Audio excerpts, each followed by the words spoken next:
Amis téléspectateurs, amis du Café Politique, bonsoir.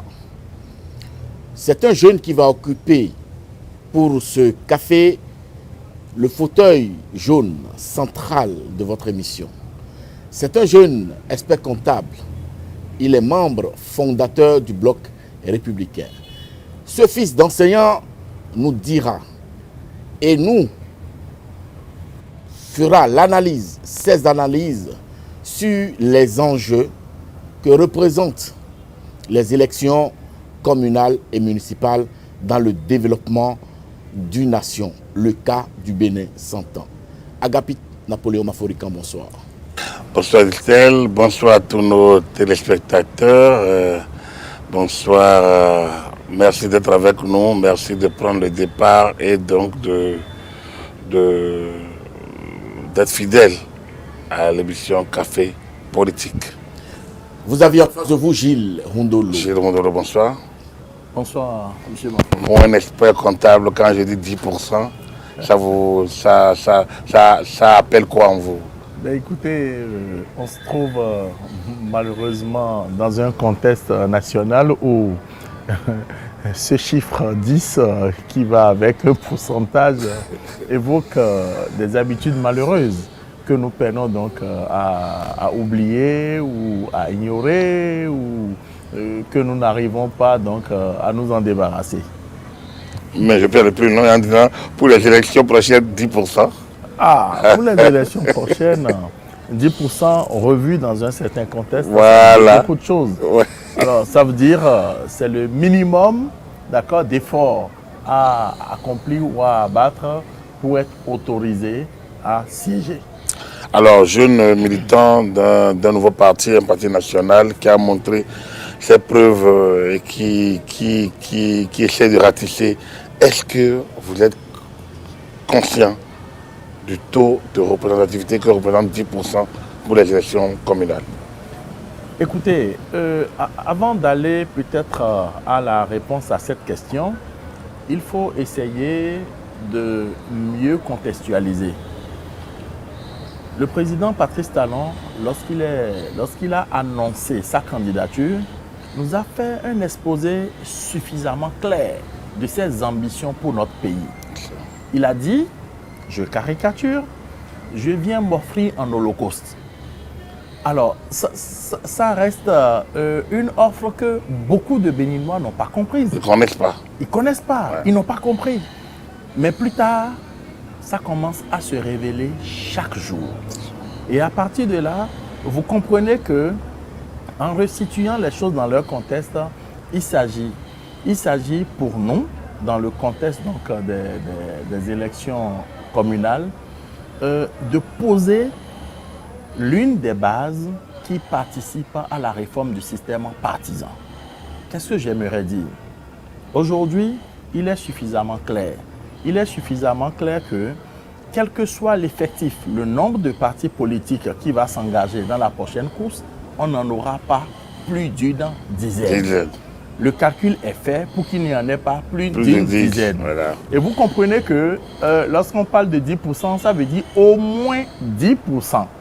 Et quand on va plus loin, on pourrait se retrouver peut-être à 2, à 3, en tout cas à un nombre, à au plus 10, à un nombre suffisamment intelligent qui nous permettra de discuter, de poser les bases réelles du développement de ce pays. Vous n'avez pas peur de ne pas atteindre les 10%? Parce qu'en réalité, on a connu pendant longtemps des partis qui ont des fiefs en commune. Je suis natif de tel arrondissement, j'ai mes électeurs, je suis candidat, je me rallie à telle liste et je suis sûr au moins que mon siège sera préservé. Visiblement, actuellement, pour déjà postuler un siège, il faut déjà valider ce seuil de représentativité que représente 10%. Est-ce qu'au niveau du Bloc républicain ou au niveau des partis autorisés à aller aux élections, est-ce que vous en êtes conscient? Est-ce que la Sénat vous en a parlé?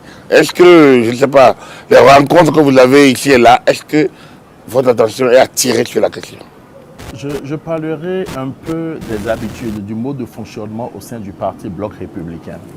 Vous savez, il y a eu de la sensibilisation pour expliquer expliquer à tous les militants l'enjeu que constitue cette limite, ce pourcentage à minima qu'il faut atteindre. Ah, vous l'appelez à minima? À minima. Pour beaucoup, c'est beaucoup. C'est À énorme. minima Bon. qu'il faut atteindre pour s'offrir la possibilité d'une représentativité. Absolument. Alors, ça signifie quoi? Si nous ne réussissons pas à avoir les 10%, il n'y a pas de siège. Exact. Et s'il n'y a pas de siège... Même si vous gagnez Cotonou à 100%. Ça veut, si nous n'avons pas de siège, même si nous gagnons Cotonou à 100%, ça veut dire qu'en réalité, il n'y a aucune possibilité pour qu'on puisse participer à la discussion nationale. Et vous comprenez que dans notre cas, il n'y a aucune raison pour que nous ayons peur. Et je vais vous expliquer. Tout se passe aujourd'hui pour qu'on arrive à des partis politiques qui ont une représentation vraiment nationale. Ça participe à notre vivre ensemble. Ça participe à la cohésion nationale. Et dans ce sens, je vais prendre moi mon cas. Moi, je suis panafricaniste bon teint.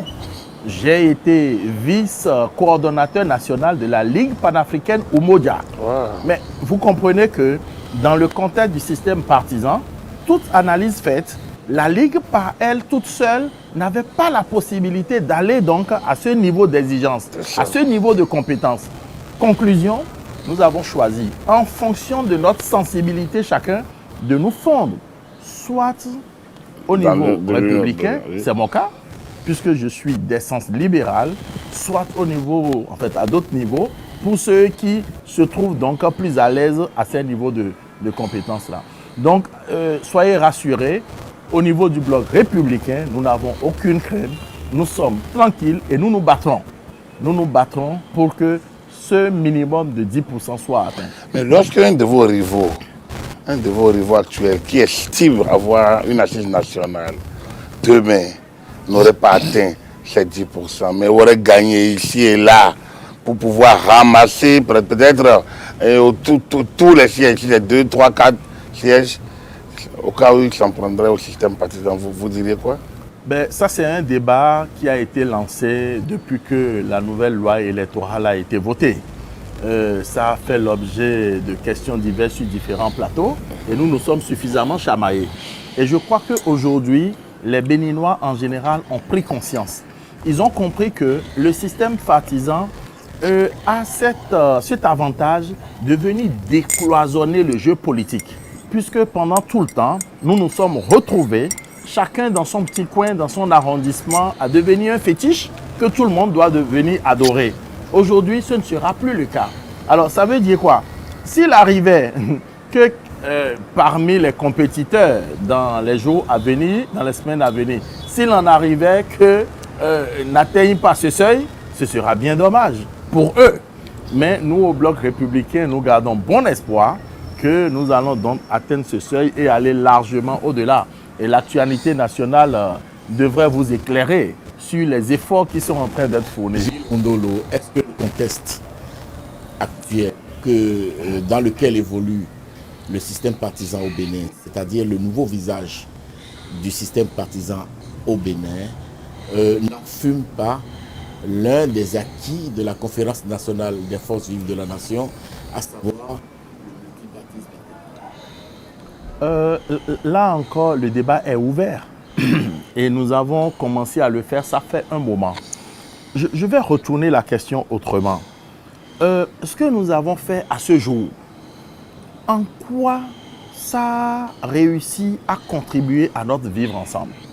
Si vous voulez, on peut citer les cas. Les grands partis, entre guillemets, que nous avions dans ce pays, étaient plus régionalement représentés. C'est clair. Ça veut dire quoi? Quand je suis de l'Ouémé, je me réclame d'un certain parti politique. 2 ou 3. Quand je suis du centre, je me réclame d'un certain parti politique. 2 ou 3 aussi. Quand je suis du nord, je me réclame d'un certain parti 2 ou politique. 3 également. Je vais vous renvoyer la question. Est-ce que c'est ce Bénin que nous avons envie de construire? Est-ce que nous avons de faire un Bénin où, quand je suis du nord, je me sens d'un clan? Quand je suis du sud, je me sens d'un clan. Quand je suis du centre, je me sens d'un autre clan. C'est ce que nous voulons bannir. Et je crois qu'il n'y a pas de choix sans conséquence. Je comprends très bien que dans le contexte de la conférence nationale des forces vives de la nation, il fallait donc ramener tout à plat. Et vous vous souvenez, cette conférence est intervenue dans une situation critique par rapport, économique, politique pour notre pays. Et nous nous sommes retrouvés donc à un moment où il fallait donner la possibilité à toutes les tendances de s'exprimer. Nous avons fait un chemin et on a expérimenté, on est arrivé à un carrefour où nous devons de faire une pause. Et cette pause exige de nous aujourd'hui d'aller de l'avant. Et pour aller de l'avant, cela appelle la mise en place de nouvelles balises où chacun de nous, quelle que soit sa position géographique nationale, puisse se sentir appartenir à un corpus qu'il défend et qui le défend également et qui travaille dans le sens d'un développement équilibré de la nation. Ce que dit Bistel, est-ce que il se fait le porte-parole, le porte-voix de beaucoup de Béninois, parce que nous les recevons aussi. Est-ce que l'option présidentielle, validée par toute la majorité, de réformer les systèmes partisans pour avoir des partis de type national, mais qui excluent d'emblée les petits partis de clans et autres, d'émiettement, est-ce que quelque part, on n'enfreint pas aux acquis? Je mets la carte griffe, mais est-ce qu'on n'enfreint pas aux acquis, donc à griffe de la conférence nationale? C'est ce que j'essaye d'expliquer. Là, nous sommes dans un contexte, en réalité, on ne remet pas en cause les acquis de la conférence. Mais on réduit le champ. On n'a pas réduit le champ.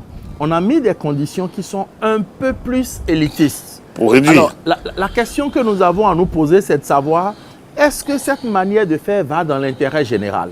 Est-ce que cette manière de faire permet de construire la nation Bénin? Il y en a qui disent que ça les exclut, que c'est de type de nature à exclure une partie. Je vais vous poser une question, ou je vais donner un exemple. Lorsque nous allons à l'école, écoutez, et qu'on passe un examen, tout le monde n'a pas la chance d'avoir 10 sur 20. Mais au Bénin précisément, lorsque vous prenez certaines entités, certaines écoles, mais écoutez, la moyenne de passage, ce n'est pas 10 sur 20. C'est 12. C'est 12 sur 20. Alors, ça veut dire que il nous revient, nous Béninois, tant que cela est fait dans le respect des règles, et la règle dans notre contexte aujourd'hui, c'est notre constitution, c'est la loi électorale. Alors, si ça a été balisé et que tous les députés ont accepté qu'il en est ainsi, de mon point de vue, personne n'est exclu. Il faut travailler pour mériter d'être dans cette position. En principe, mais est-ce que vous le dites suffisamment? On ne vous entend pas, ni le BR, ni l'UP.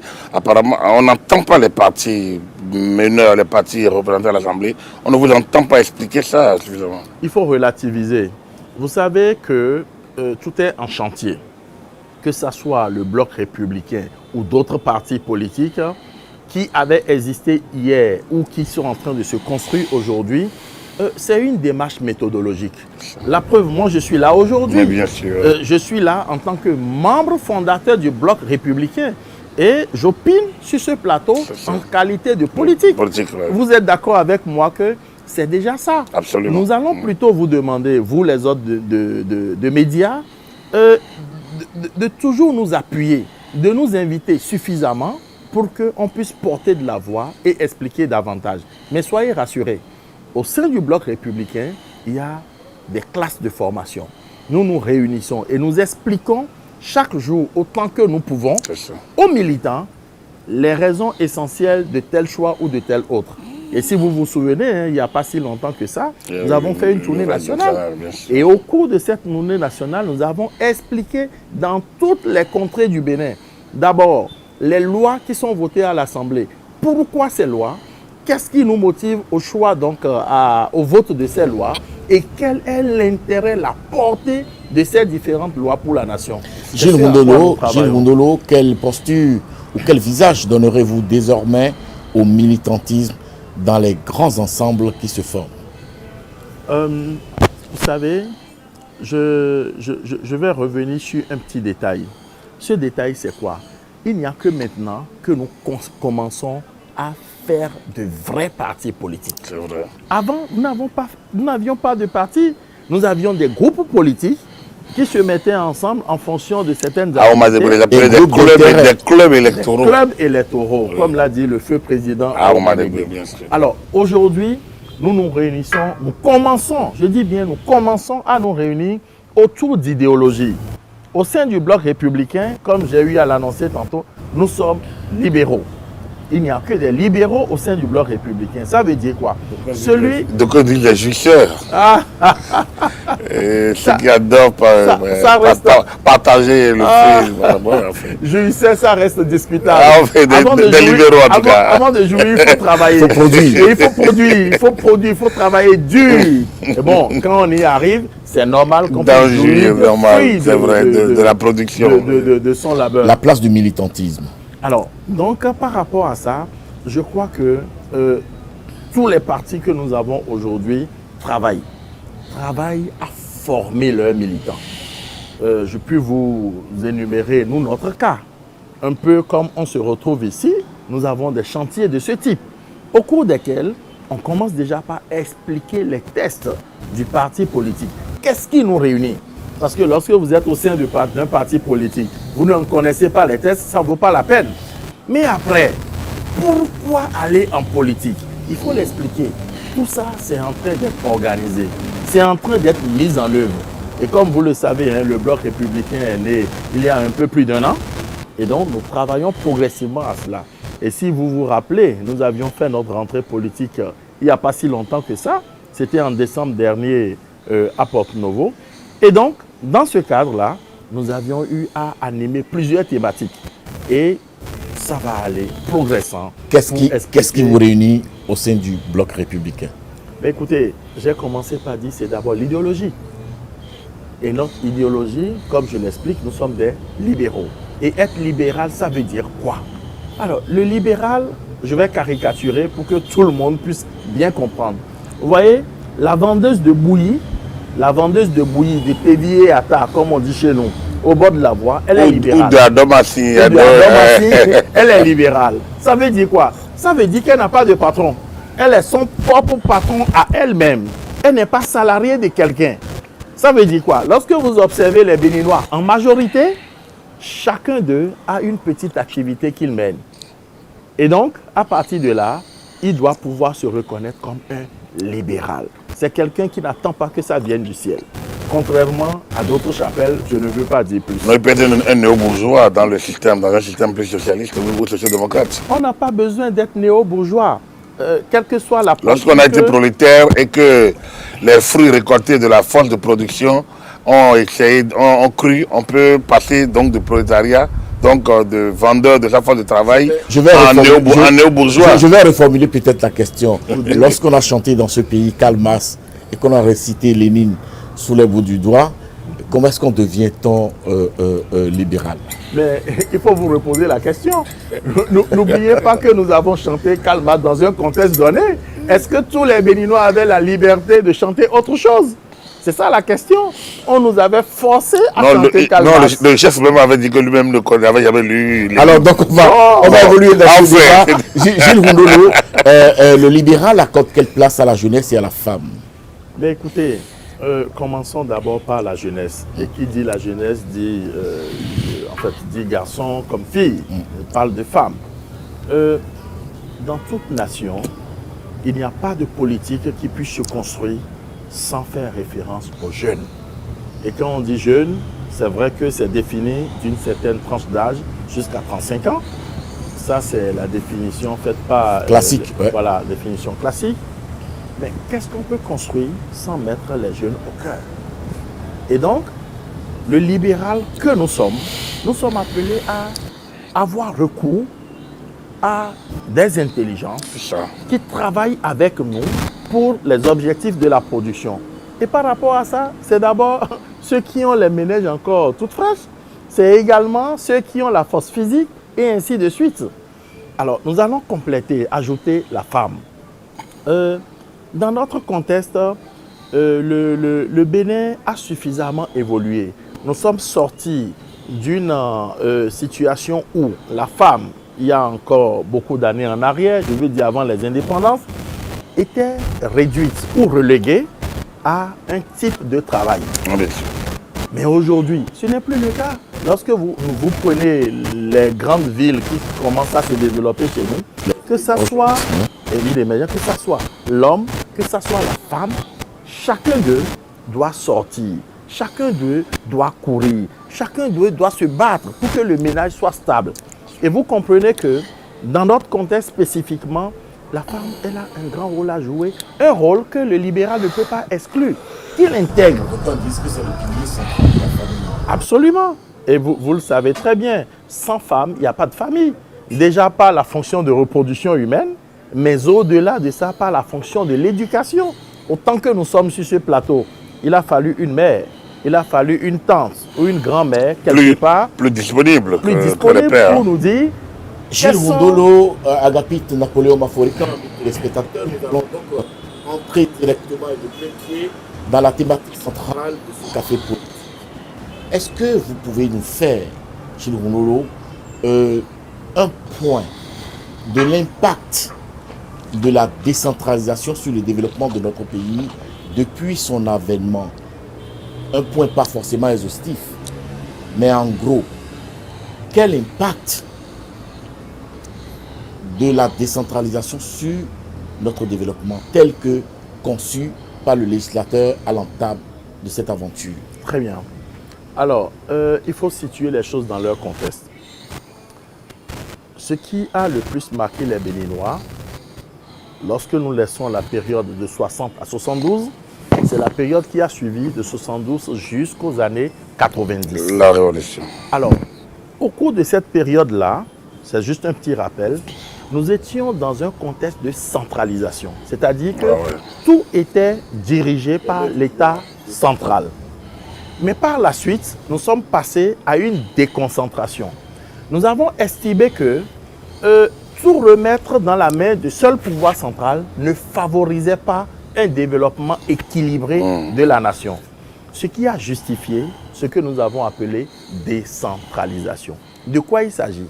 Il s'agit en fait de déléguer à un niveau plus bas, au niveau par exemple des collectivités territoriales, une partie de la gestion du pouvoir central.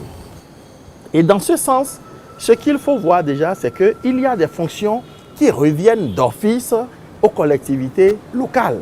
Ces fonctions-là, c'est quoi par exemple? C'est la gestion, je donne un exemple au pif comme ça, c'est la gestion par exemple de tout ce qui est marché local. Alors, ça veut dire quoi? Vous savez que toutes nos activités à la base se retrouvent toujours au sein donc de certains espaces.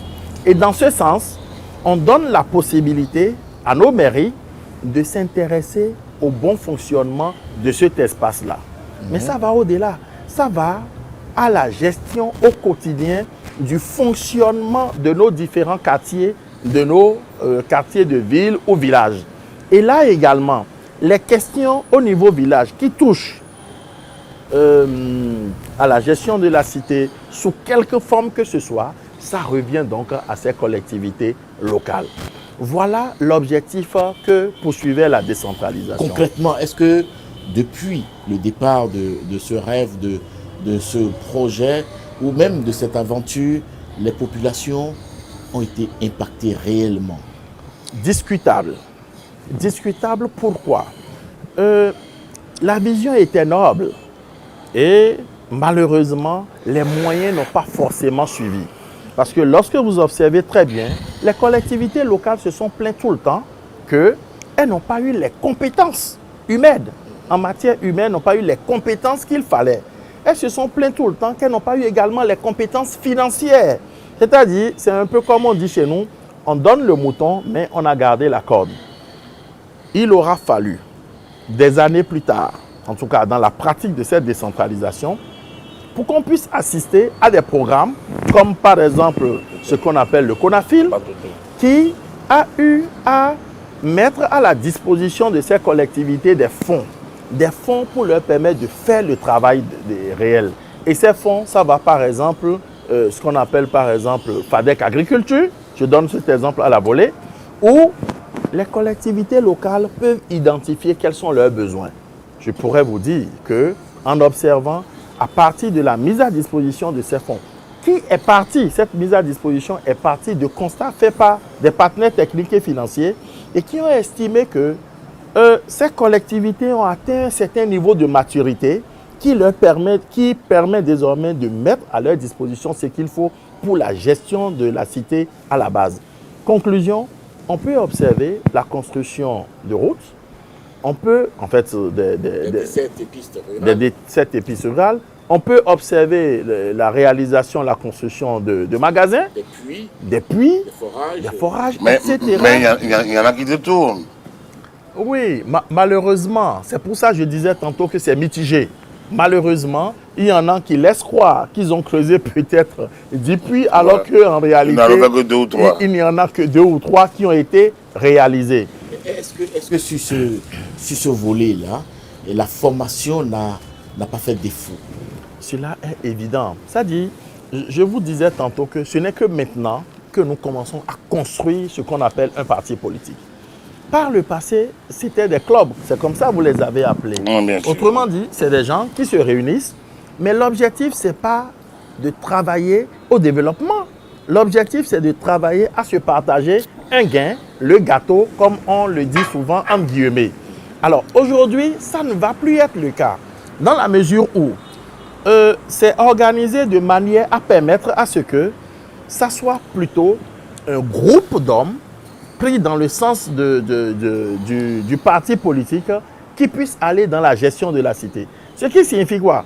Si votre parti réussissait éventuellement à émerger et qu'il gaffe et qu'il gère mal, la sanction, ça vous attend. Et elle sera évidente. Et donc, vous comprenez que par le passé, on n'a pas forcément eu ce qu'on attend. Alors aujourd'hui, que peuvent attendre les populations de la nouvelle vision ou la nouvelle orientation de la décentralisation? Mais écoutez, il y a déjà à sensibiliser cette population, qu'elle fasse de la veille citoyenne. Ça veut dire quoi concrètement? Lorsque un groupe, bientôt nous irons aux élections communales, alors nous allons sûrement, chaque parti politique, présenter son programme, expliquer aux populations que lorsqu'elles vont nous accorder leur confiance, leur suffrage, nous allons donc réaliser telle chose ou telle chose.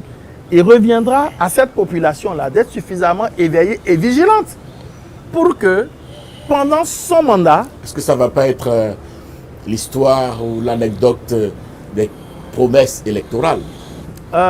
Écoutez, je crois que cette anecdote est en train d'être démentie avec le chef de l'État actuel, le président Patrice Talon. Il a fait des promesses électorales qu'il est en train de réaliser aujourd'hui. Même la réalisation rougit les yeux. Dites-nous, Gilles Rondolo, pour vous, au Bloc républicain, quel profil type recherchez-vous à positionner à la tête de nos communes?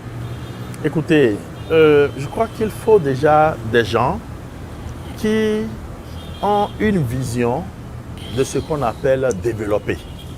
Ils ne doivent pas être des arrivistes. Développer pour vous déjà, c'est quoi? Je vais prendre le cas de ma commune. Très bien. Et si vous voulez, je vais aller un peu plus bas avant d'aller au niveau commune. Votre commune, c'est déjà laquelle? Ma commune, c'est Glazoué. Et vous avez déjà un mandat local? Vous avez déjà eu un mandat local élu? Pas encore, je n'ai jamais été chef de quartier, mais j'ai été responsable de classe. Ah oui, mais c'est pas... Félicitations. Et responsable d'amphi à l'université. À l'université, bien sûr. Félicitations. Alors dites-nous, quel type d'homme faut-il à la tête de nos communes? Comme je le disais, un développeur. Il faut que ça soit des gens qui par eux-mêmes ont déjà appris à réfléchir sur les problèmes de leur cité. Je prends le cas de mon arrondissement. Vous ne pouvez pas imaginer, à l'heure où je vous parle, à l'instant où je vous parle, des gens continuent de boire l'eau de l'Ouémé. Ça, c'est écœurant. Et ce que je vous dis... Mais on vous dira qu'à Cotonou, il y a des eaux de nous, les gens, ils sont dans l'eau, mais ils n'ont pas l'eau potable. Très bien. Alors, donc vous comprenez que quelqu'un qui aspire à être un élu local, conseiller, dans mon arrondissement, l'arrondissement de Tillon, doit déjà détecter quels sont les besoins de la population et commencer à réfléchir sur comment faire pour apporter une solution aux problèmes qu'il rencontre. Je vais aller un peu plus loin. Est-ce que vous pouvez imaginer que nous n'avons même pas de centre de santé? Ah bon? Et quand je dis nous n'avons pas de centre de santé, je la mets dans sa plus simple expression. Dans l'arrondissement? il y a un centre de santé dans l'arrondissement. Mais quand on va dans les périphéries, à l'intérieur, nous n'avons même pas un petit dispensaire. Et comment est-ce que vos femmes accouchent-elles à Tio? Ça, c'est la croix et la bannière. Lorsque nos épouses, nos mamans, nos sœurs, le temps arrive et que les médecins nous disent ça va être dans une semaine, elles sont obligées de déménager pour venir s'installer dans le centre, au centre-ville. Et c'est comme ça, ça se gère. Si par malheur, ça les prenait, du coup, pendant qu'elles sont encore bien loin, bienvenue la catastrophe. On a géré des cas pas possibles. Et c'est là que naissent les haricots. Vous faites un peu d'histoire. Exactement. Donc vous comprenez qu'on a besoin de gens qui s'intéressent aux problèmes à la base et qui ont la volonté de travailler pour apporter des solutions à ces problèmes. S'ils n'ont pas cette capacité, ce n'est pas la peine. Est-ce que cette situation a été débattue, discutée au sein de votre parti politique? Bien sûr, ça s'est fait régulièrement et ça continue de se faire. Je ne vais pas dévoiler nos stratégies ici. Vous comprenez que nous sommes sur un plateau, mais je puis vous rassurer qu'au sein du Bloc républicain, il nous a été intimé l'ordre d'aller au contact de la population, de chercher à comprendre quels sont les problèmes qui se posent et comment on pourrait apporter des solutions à ces problèmes-là. Mais le Bloc républicain n'a même pas un porte-parole. Comment vous voulez aller devant? Nous avons un secrétaire administratif permanent. Il gère les affaires, lui, il gère les papiers. Non, mais le porte-parole du gouvernement est issu du Bloc républicain, alors. Non, mais il n'est pas du gouvernement. Est-ce qu'il pourrait pas... Est-ce que le gouvernement n'a pas un porte-parole? Si. Non, mais soyez rassurés, en fonction des contextes et des circonstances. En fonction des contextes et des circonstances, il y a toujours quelqu'un qui porte la parole du Bloc républicain. C'est sûr, oui, mais là, actuellement, comme dit-elle, donc c'est vrai que là, ce n'est pas la parole du Bloc républicain, mais il vient du Bloc républicain pour porter la parole du gouvernement devant la presse et devant le peuple. Devant la presse et devant le peuple. C'est déjà un privilège. Devant la presse et devant le peuple. C'est déjà un privilège. Et il le fait apparemment, en tout cas, visiblement. Nous disons félicitations au ministre Alain Oronla qui est... Alain Oronla, pas Oronla, c'est Oronla. Autant pour moi, notre tout premier invité sur Café Politique, nos amitiés. Voilà. Il y a un an pratiquement. Il y a un an pratiquement. Gilles Rundolo, est-ce que sérieusement vous pensez que les populations s'approprient le concept même de la décentralisation? Mais écoutez, vous avez la réponse à cette question. Nos populations, elles sont analphabètes à un certain taux.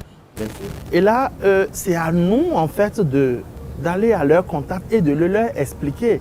Par elles-mêmes, elles ne comprennent pas grand-chose. Mais par contre, il faut pas oublier de préciser que depuis quelques années, nous observons, il y a ce qu'on appelle la reddition des comptes. Et au niveau de nos communes, à intervalles de temps réguliers, de grandes réunions se font où le public est invité. Et ce public-là, on lui présente ce qu'on avait à faire, c'est-à-dire on lui expose les prévisions, on lui expose également qu'est-ce qui a été fait et il a la possibilité d'évaluer.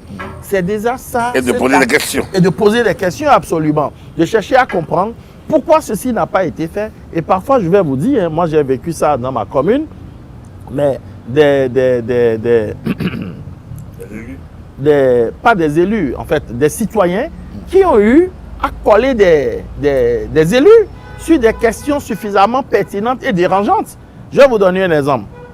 Chez nous, nous avons deux tronçons qui créent beaucoup de problèmes en saison de pluie. Alors, vous comprenez que lorsque nous abordons cette saison, des dispositions devraient être prises pour l'entretien courant.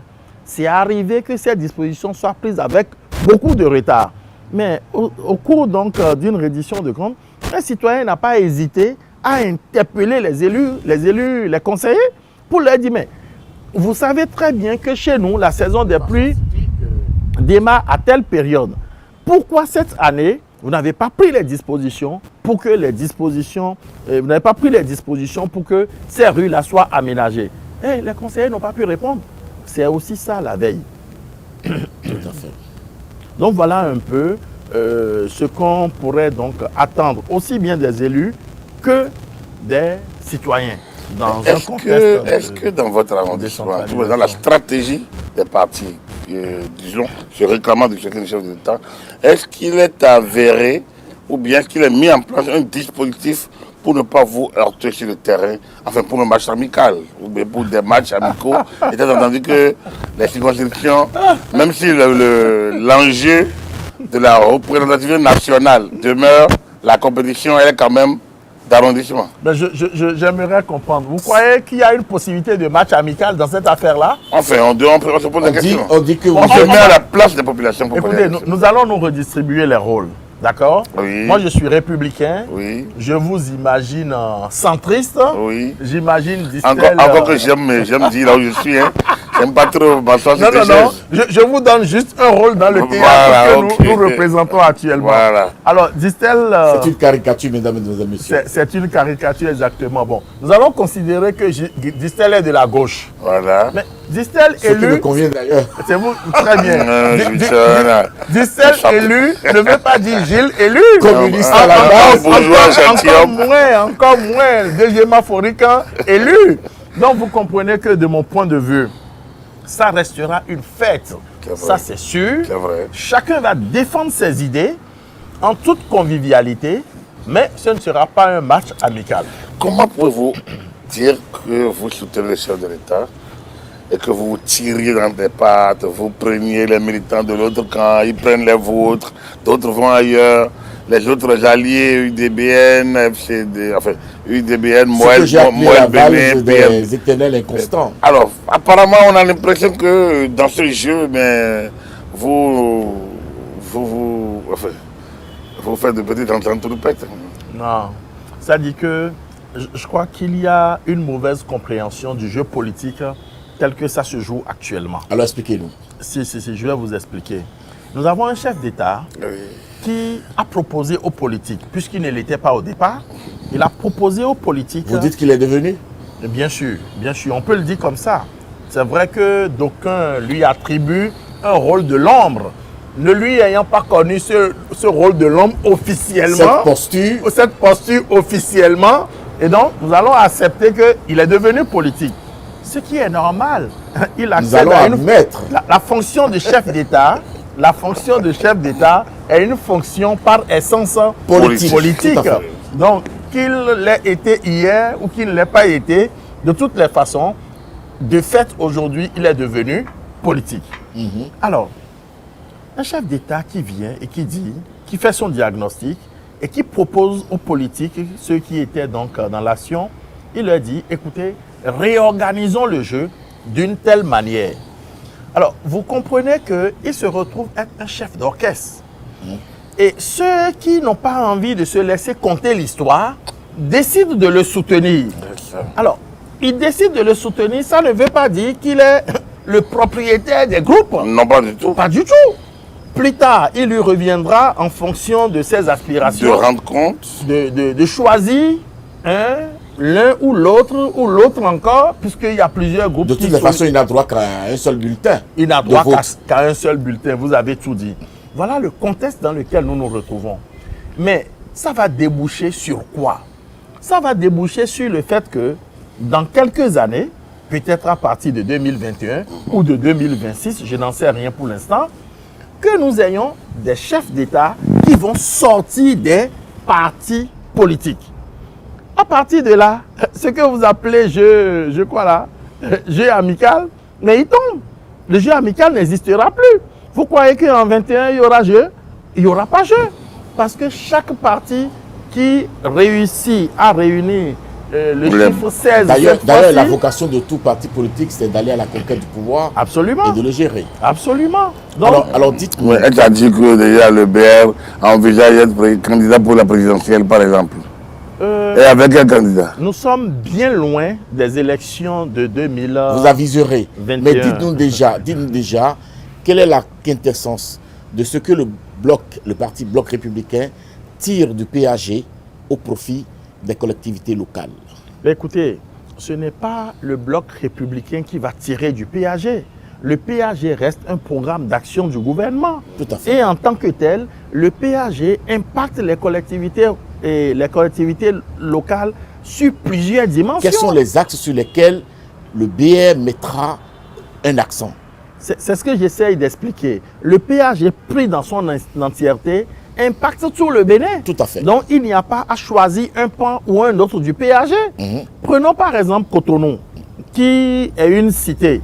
Mais aujourd'hui, le péage, il est tellement visible dans Cotonou à travers la réalisation de grosses infrastructures, comme toutes ces routes qui sont en train d'être asphaltées. Allons chez moi à Glazoué. Aujourd'hui, grâce au péage, nous avons de l'eau, l'accès à l'eau potable. D'autres vous diront que ce n'est pas la même chose à Diakotomé. C'est pour ça que je dis que chaque ville, quartier de ville ou village a ses problèmes, a ses besoins en développement. Est-ce que vous avez déjà pu faire une quantification ou une balance de ces besoins pressants? Vous avez parlé du manque criard d'eau à Tio, par exemple. Ceci devrait être une priorité pour les populations de Tio. Est-ce que vous avez déjà fait ce point-là au niveau du bloc républicain? Parce qu'il faudra mobiliser les électeurs sur la base de leurs intérêts. Oui, ça dit que l'émission que nous faisons ici ce soir, ce n'est pas une émission destinée à la commune de Glazoué. Non, alors, pour le Bénin, puisque nous avons parlé de Diakotomé. Justement, lorsque vous prenez le péage, n'a pas une vocation locale, il a une vocation nationale. Tout à fait. Et il touche à tous les pans de la société. Oui. Vous prenez la culture, le péage est présent. Celui qui est à Abomey aujourd'hui, il sait que les palais royaux seront réaménagés. Vous avez vu à Ouida, il y a quelques jours, la remise de sites par rapport donc au fort français, le fort français, oui, etc. Au fort portugais. Au fort portugais. Donc, le péage s'inscrit dans une dimension globale. Multidimensionnelle. Et multidimensionnelle. Alors, c'est plutôt dans ce sens qu'il faut apprécier le péage. Et chaque commune a forcément quelque chose à tirer du péage. Maintenant, il reviendra aux différents candidats, comme c'est en train d'être fait au sein du bloc républicain, de faire un diagnostic et de dire, par rapport aux besoins de ma population à moi, par rapport aux besoins de ma population, voici ce que le péage lui offre. Mais je vais vous dire, le combat que nous faisons au niveau territorial n'est pas qu'un combat de péage, puisque le péage, je vais vous dire, quand je prends par exemple sa dimension agriculture, vous savez que le territoire béninois a été morcelé en fonction de ce qu'on appelle les zones agro-pédologiques.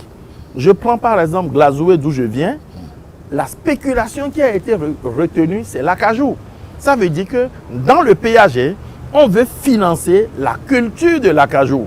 Il nous reviendra donc en tant que citoyen, en tout cas de ces régions-là, de faire la sensibilisation et de dire à nos parents producteurs... Et de concentrer les énergies vers ce produit de rente. Spéculation. Ouais. Donc tout le monde trouve son compte dans le péage. Personne n'est laissé de côté. Et ça, vous pouvez en avoir l'assurance. Et ceux qui ne trouvent pas la compte? Non, mais écoutez, vous connaissez... Le grand procès qu'on fait au chef de l'État aujourd'hui, c'est que l'argent ne circule pas. Ou que l'argent circule dans un cercle un peu fermé. Alors, est-ce que vous pensez que tout le monde trouve son compte comme ça? Quand on me pose cette question sur un plateau, je repose une question. Quel est l'argent qui ne circule pas? Quel type d'argent ne circule pas? Voilà la bonne question. Et je vais vous répondre. Le type d'argent qui ne circule pas, c'est cet argent qui, parce qu'il n'a pas circulé, nous a permis aujourd'hui de sortir des 25 pays les plus pauvres au monde. Il parlait de l'argent de la corruption, par exemple. Ah ben voilà. Que la corruption est un phénomène. Gilles Roudolo, est-ce que le Béninois vit mieux aujourd'hui? Sans langue de bois. Écoutez, c'est des questions suffisamment délicates auxquelles il faut prendre du recul pour répondre. Parce que vivre mieux, c'est quoi? Si hier, vivre mieux pour vous, c'est manger 5 fois par jour, et qu'aujourd'hui, vous mangez 3 fois par jour... Et de qualité? Vous allez forcément répondre que vous ne vivez pas mieux. Un verre à table. Vous allez forcément répondre que vous ne vivez pas mieux. Et tout est relatif. Moi, je connais des gens qui n'avaient pas de l'emploi hier. Aujourd'hui, ils ont un emploi. J'en connais qui hier avaient un emploi. Aujourd'hui, ils n'en ont plus. Alors, quand vous posez la question à l'un ou à l'autre, la réponse ne sera pas la Ça même. dépend de sa situation. Ça dépend de sa situation. Mais moi, je vais vous dire très honnêtement, notre pays Est-ce que c'est une a réponse progressé. politique que vous donnez? Pas du tout. Vous avez bien dit sans langue de bois. Totalement. Et je vous apporte une réponse suffisamment simple pour répondre à votre question. Parce qu'aujourd'hui, quand je prends Distel Amosso, mais écoutez, regardez comment le monsieur il a mis son costume, bien cravaté, C'est pas la même chose. tout beau. Mais Merci. quand on va vous poser la question, mais monsieur Amoussou, comment ça se passe de votre côté? Même si ça ne se passait pas bien, personne ne vous croirait. En tout cas, moi, je ne vous croirais pas. Ah, le bref Goris. Gilles Vondolo, la question de l'éducation, disons, l'éducation globalement au sein de la décentralisation, est-ce que votre parti travaillera à la rendre visible? Écoutez, Notre école. d'abord, ce n'est pas le rôle d'un parti politique de porter la charge. Quand ce parti n'est pas l'acteur principal national qui dirige le pays, de porter donc la charge de l'éducation. Le parti politique Vous accompagnez ne le fait programme d'action du que, très bien, gouvernement. le parti politique ne fait que de l'accompagnement. Je vais vous donner des exemples concrets. Au sein de notre parti, nous avons travaillé par exemple à construire des salles de classe. Et je vais vous citer, bien sûr, je vais vous citer un tout petit village qu'on appelle Massé, quelque part dans les collines, d'accord. précisément à Glazoué. À Glazoué, ok. Mais nous avons offert un petit module de 2 classes. Et ça, ce sont les membres du parti politique, moi en tête, qui ont travaillé donc à cela. Ça veut dire que c'est déjà une manière pour nous de contribuer. Je vais vous dire, au-delà de ça, dans un petit dispensaire du coin où il n'y a pas l'électricité, nous avons offert 2 petits lampadaires solaires. Et aujourd'hui, quand vous allez dans ce dispensaire-là, il est éclairé de nuit.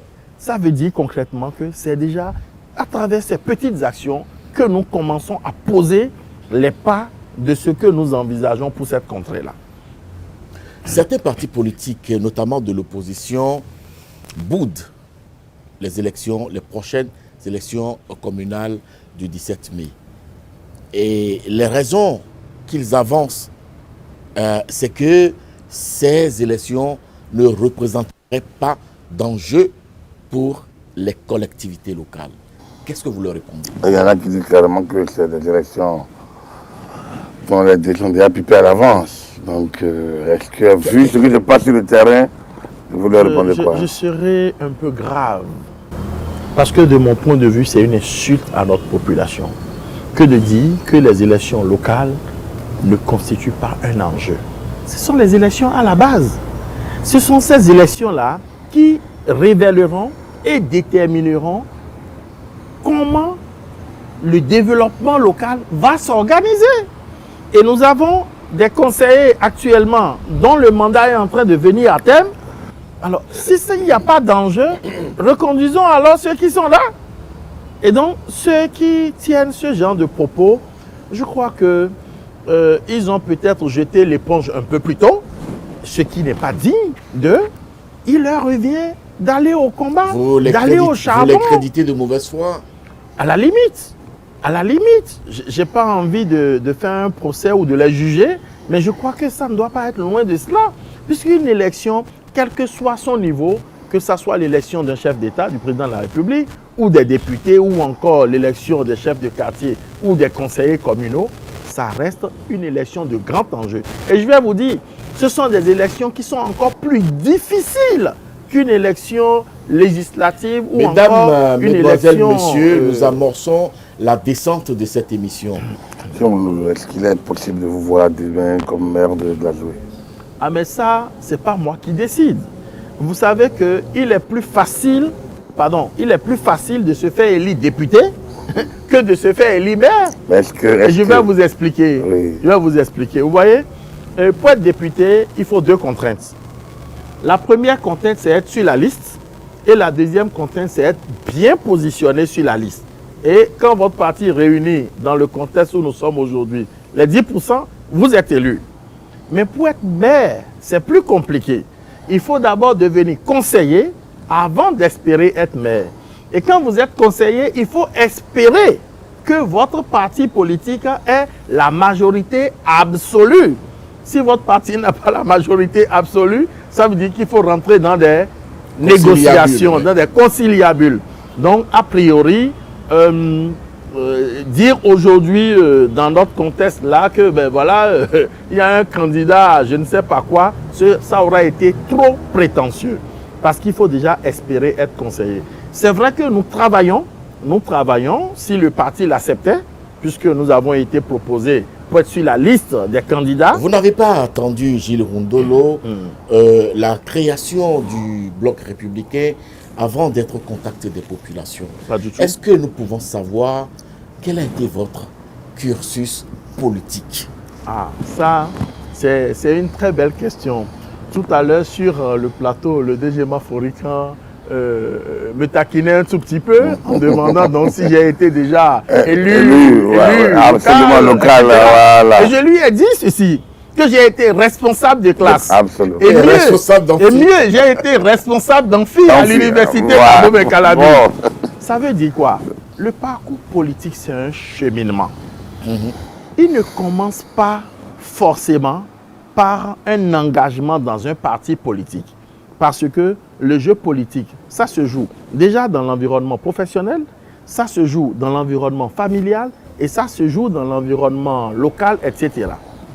Pour ce qui me concerne, j'ai été, comme je l'ai dit tantôt, membre d'une grande force politique à l'échelle mondiale, la Ligue panafricaine Umoja, où j'ai milité. Et j'ai accédé au poste de vice-coordonnateur national pour le Bénin. Ça veut dire ce que ça veut dire. Et je puis vous dire que ça a été un parcours que j'ai beaucoup aimé. Un parcours au cours duquel nous avons été formés. Nous avons été formés pour comprendre. Lorsque vous acceptez, commencez à faire votre engagement politique, tout le sacrifice que ça appelle l'oubli de soi-même. C'est déjà ça. Mais au-delà de cela, au niveau national, j'ai été quand même membre d'un parti politique pendant 13 ans. En dehors donc de la Ligue panafricaine Umoja, je vais taire le nom de ce parti politique puisqu'il n'existe plus aujourd'hui. Donc, j'ai été membre de ce parti et j'ai fait mes classes. C'est vrai que vous pouvez l'appeler club électoral ou clan politique. Ou clan politique, mais soyez rassurés, j'ai fait partie du dernier carré de ce clan-là. Donc, ça veut dire ce que... Mais jamais élu local. Jamais. Parce qu'en son temps, ça ne m'a pas intéressé. Et je ne me sentais pas prêt pour ce type de combat. Aujourd'hui, je crois qu'on a acquis de la maturité et on peut apporter un plus au nôtre. Gilles Rundolo, qu'est-ce que vous n'avez pas pu dire au cours de cette émission? Ben, écoutez, dans une émission, on a forcément 1000 choses à dire. Hein. Qu'est-ce que je n'ai pas pu dire? Ça reste une colle, d'accord? Je crois que par rapport aux différentes problématiques abordées, nous avons essayé de dire, d'apporter le plus qu'on pouvait apporter. Maintenant, si vous me posez la question en d'autres termes, quel est peut-être mon mot de fin? Je ne sais pas. Non, pas encore. Pas encore.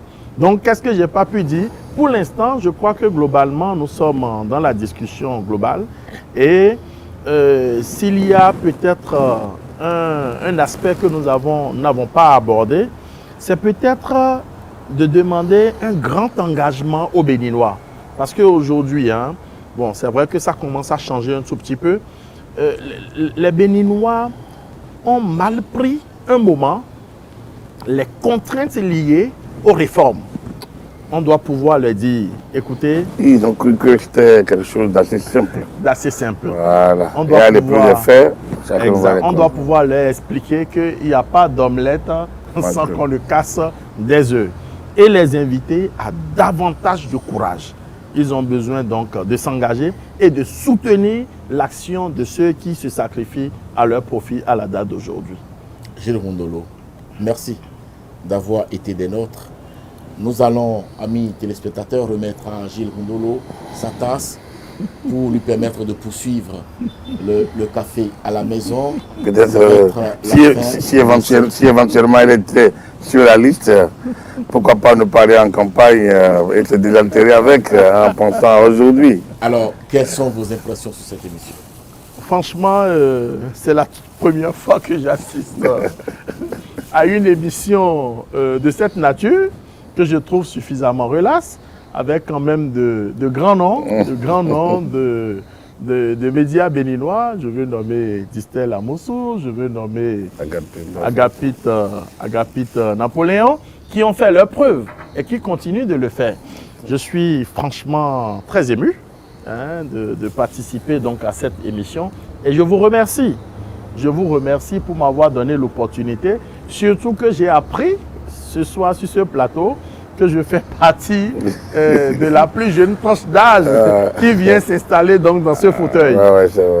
Merci pour cette opportunité et que surtout iTélé connaisse davantage de promotion dans le paysage de l'audiovisuel. Merci beaucoup. Amis téléspectateurs, c'était Café Politique. Nous recevions pour vous Ndolo, le plus jeune ayant eu la chance de s'asseoir sur le canapé jaune central du Café Politique. Merci à toutes les équipes de production et de réalisation qui m'ont accompagné pour cette émission. À jeudi prochain.